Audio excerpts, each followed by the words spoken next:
And to further discuss a story that really loomed over day 3 of the Democratic National Convention, we're joined by CBSN political contributor, Republican strategist, familiar face, Leslie Sanchez, and the former mayor of Los Angeles, Antonio Villaraigosa. Mr. Mayor, thank you for joining us today. Thanks for having me. I want to ask you again about the story that, if nothing else, perhaps a lot of people here in Philadelphia would rather not be discussing today, but it was something that just last night Madeleine Albright called seditious in an interview here.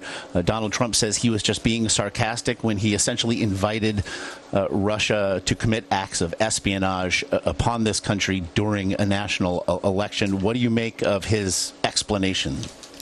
Well, you said it, not me. I've never seen anyone running for president or otherwise on national TV ask a foreign government to spy on us, to look at classified or other materials of the State Department to gain some kind of advantage during an election. I've never seen anything like this. He could try to pull it back because there's been a storm of protest about what he said and a great deal of concern, but I'm not sure there's a way to pull it back. He said what he said.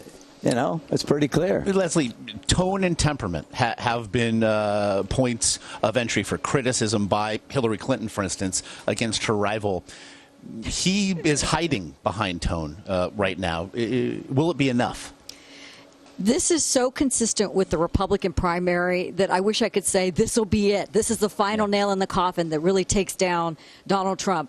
And what Republicans have learned, which the Democrats are slowly starting to learn, is this is a Teflon type of candidate. I mean, there's so many things. It's like water on a duck's back when it comes to these things. He walks consistently, and I'm the Republican here, which is kind of hard to believe. Consistently, he walks back these measures and says, no, I was really joking. It was tongue in cheek. And, and he had former Speaker Newt Gingrich come forward and say, look, it's ridiculous. The media is focusing on what was really basically a joke or a rift.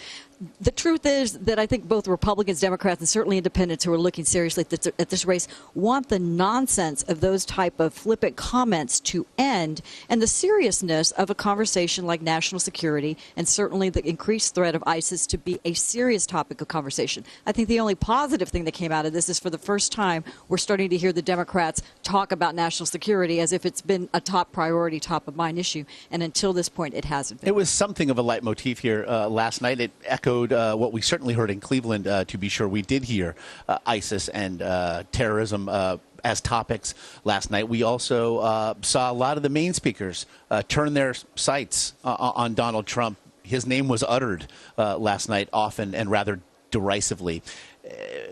And as we saw last night as well, President Obama saying he was ready to pass the baton. Hillary Clinton has not shied away from essentially saying, look, the first term of my presidency will in many ways be a third term of President Obama's policies, if nothing else. But I want to ask you both about some CBS polling here that suggests only a quarter of Americans want to see a continuation of his policies, despite his high approval ratings right now. What do you make, Mr. Mayor, then perhaps of the disconnect there? Well, he's got a favorable rating, over 50%.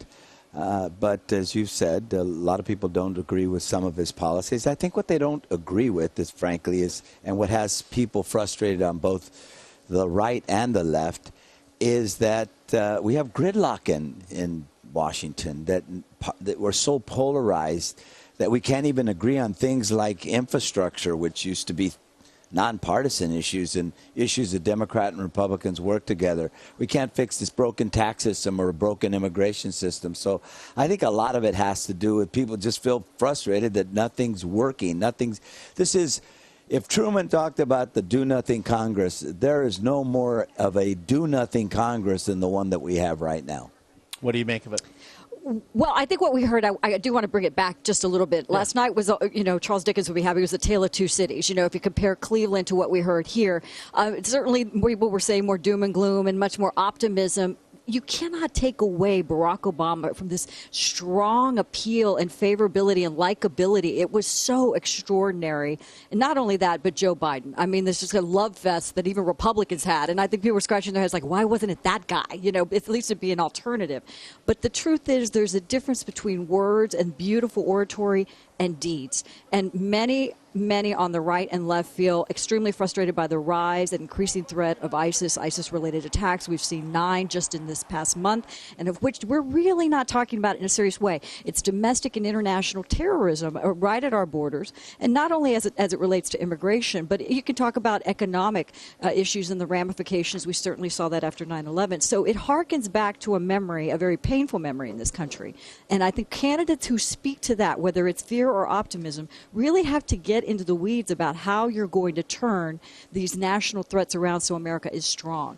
And that's basically where Hillary Clinton's going to have to come in tonight. And if Of course, when Donald Trump speaks about it, he speaks about torturing people, including terrorists, and he speaks about killing their children and their parents, their families. I mean, the problem with engaging in a debate with him about these issues is that he says things that are so out of the ordinary, so out of what most people would find as a mainstream conversation. He just does. I also want to get your thoughts last night, perhaps mayor to mayor. We also saw the remarks of former New York Mayor Michael Bloomberg, who he said, look, as a New Yorker, I know a con man when I see one, and I see one. It's a great line, in Donald and it's true. Trump.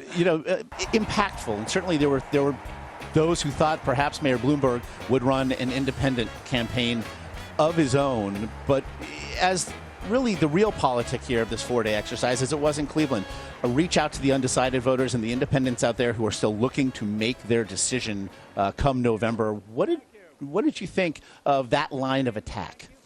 I thought it was a great line of attack. And first of all, I'm a big fan of Michael Bloomberg. We worked very closely together while we were mayors on a number of occasions in Los Angeles and New York. We're both passionate advocates for education and fixing our schools.